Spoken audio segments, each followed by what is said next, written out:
জয় মা তারা, জয় গুরু বামদেব। আগামীকাল তারাপীঠে তারা মায়ের মৌনী অমাবস্যা।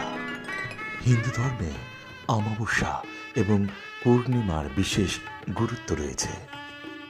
মাঘ মাসের অমাবস্যা তিথি মৌনী অমাবস্যা নামে পরিচিত।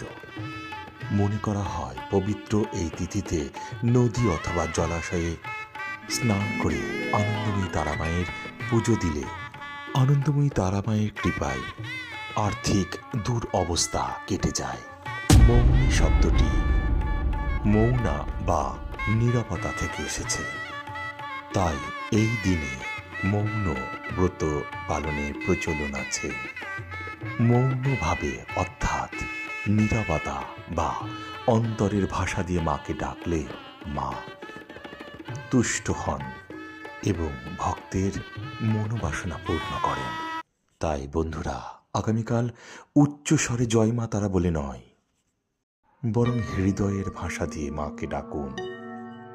মায়ের কাছে নীরবতায় হোক আপনার ভক্তির কারণ।